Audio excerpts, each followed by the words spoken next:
ఆత్మనితో సమీపంగా ఉండడం అంటే చాలా కష్టం. కష్టాల పాలవుతాయి కానీ దేవుడు సమీపం కాడు.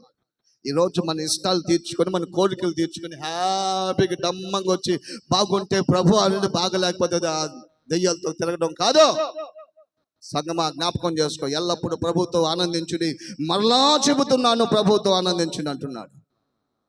నువ్వు ఎక్కడున్నావు, ఏ స్థానంలో ఉన్నావు, జాగ్రత్త పడు అంటున్నాడు. ఎందుకంటే ఆయన సమీపంగా ఉన్నాడు. అయితే నీవు జాగ్రత్త పడము, నీ కన్నులారా చూచిన వాటిని మరొక ఉండినట్లు అవి నీ జీవిత కాలం అంతా నీ హృదయంలో నుండి తొలగిపోకుండానట్లును నీ మనసును బహుగా జాగ్రత్తగా కాపాడుకొనుము. ఏం కాపాడుకోవాలి నువ్వు? ఏం కాపాడుకోవాలి? ఈరోజు నీ మనసు ఇక్కడ ఉందా? ఎక్కడెక్కడో పని చేస్తుంది నీ మనసు. ఏదో కూర్చున్నావు, నువ్వు చేస్తున్న తలంపుల మీదకి వెళ్ళింది, నువ్వు చేస్తున్నటువంటి పాపపు ఆలోచనల మీదకి వెళ్ళిందే నీ తలంపులో.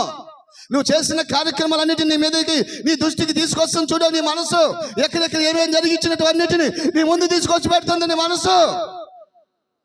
దేవుని ఆత్మ దగ్గర వినకుండా, దేవుని కార్యక్రమాల దగ్గర ఉండకుండా నీ మనసును పదే పదే రేపి ఆ మనసు వెళ్ళి పదే విధాలుగా పనిచేస్తూ ఉన్నది.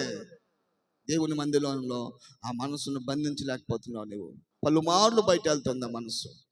అందుకే జాగ్రత్త పడు, నీ మనసు జాగ్రత్త. చూడండి ఏమన్నాడో,